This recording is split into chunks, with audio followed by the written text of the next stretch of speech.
Those records for everybody, they're great. I don't think about them ever. If I start thinking about what happened yesterday, I always think that it's stopping the progress for tomorrow. So you think the Aussie champion wins the Eclipse? It's to try and keep the momentum, because the minute you dwell on anything in any part of life, you're going backwards. It's going to be 4 straight Group 1s for St Mark's Basilica. Paddington has won the Coral-Eclipse. It is City of Troy who has won the Coral-Eclipse. There were so many so important races. Giants Causeway, I suppose it was incredible. I remember he was unbeaten at 2, and then he got beat in his 2 guineas. It was incredible pressure. To win the Coral-Eclipse at that time of our career was incredible. Hawking, when he won, it was vital. A big, powerful horse with a great stride.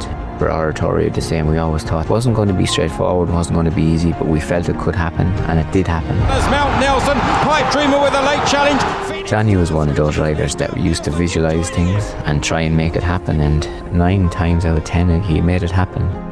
Rip Van Winkle was our runner in 2009. We were really looking forward to that race. He was a very good horse, a very good mover. We got beat by See the Stars so many times that year. We did everything to try beat him, and listen, he was just better than our horses. See the Stars chased now by Rip Van Winkle. Our horse ran an absolute stormer that day, but See the Stars just had a little bit too much class. He's beating off Rip Van Winkle. They race up to the line. And obviously he turned out to win the Arc, so one of those great days also. Yes, so you think it was a very highly thought of horse, great traveller through a race, and very brave. I think it was probably his perfect trip. He was a very, very good horse. And they're off. Magical was an unbelievable mare. Big cruiser, very genuine, 1.25 miles, 1.5 miles, all came alike to her. From Magical, who's racing there in 2nd position. Ran into Enabled a few times, which was a little bit unlucky for her, so I thought at the time she'd love Sandown. I thought the 1.25 miles would suit her very well, and obviously the rest is history, but she was a great mare as well, and Enabled was, what can you say, a superstar.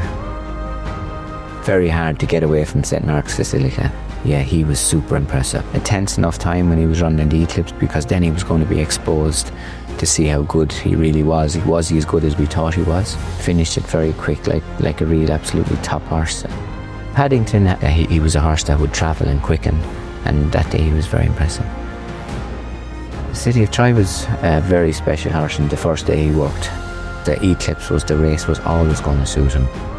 We were going to run against the older horses and was going to give him a big profile, and he kind of never got tired. It was just an incredible horse.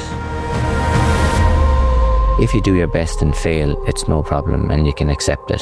Try and learn from it, move on, and look forward to tomorrow.